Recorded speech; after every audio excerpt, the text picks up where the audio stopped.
It was almost 2,000 years ago that St. Paul the Apostle stood in ancient Athens and boldly proclaimed the gospel. The proclamation of the gospel is inseparably part of the DNA of the Church. This hasn't changed over the years. What has changed, however, is the means of communication. For centuries, popes could communicate mainly by writings. In 1931, that changed when Pius XI founded the Vatican radio station. For the first time, people around the world could hear the voice of Peter's successor over the radio. Quello che l'occhio non vede e che la mano. Almost 50 years later, Pope John Paul II founded the Vatican television station, CTV. Television suddenly made the Holy Father a global media star. In 2005, Joseph Ratzinger was elected Pope. The age of the Internet began. December the 12th, 2012 became a historic day in the media history of the Church. Pope Benedict was the first Pope ever to write a tweet. With Francis, the new Pope not only took over the chair of Peter in 2013, but also Benedict's Twitter account. Daniela Rasa, who works as a communications consultant for the Vatican, has followed how the Pope's communications strategy has evolved.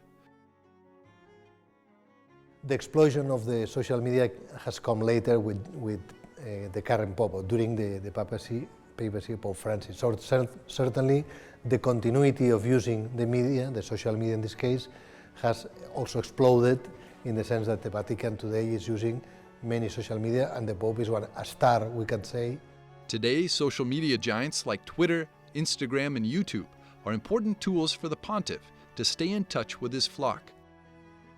Pope Francis, in my opinion, is reminding every day with his words, with his gestures, even more than words, the importance of relation with God, a merciful God, and how this relationship, this friendship with Jesus, with the merciful God, can change our life forever.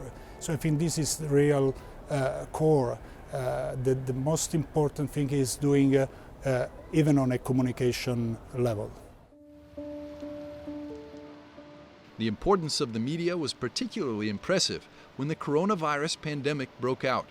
Not only social life, but also church life and community threatened to die out. La tua presenza di Padre.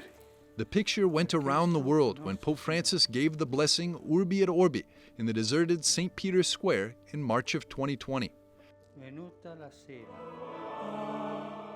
Francis knows the importance of the media for the Church.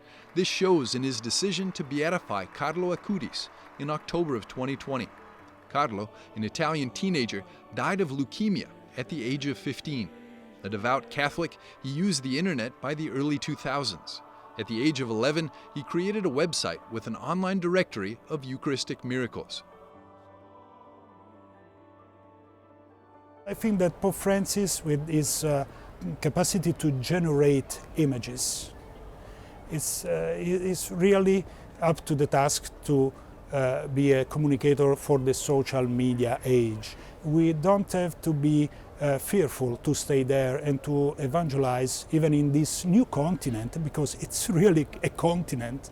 So if we believe that new evangelization is fundamental for the third millennium and our century, we have to stay there. And I think that there is a wonderful continuity between Benedict XVI and Francis on this particular aspect of communication. Once a month, the Vatican publishes a Pope video on YouTube. In it, Francis speaks about a specific intention and invites Catholics worldwide to unite with him in prayer. Juan de la Torre is a part of the team that produces the videos for the Holy Father.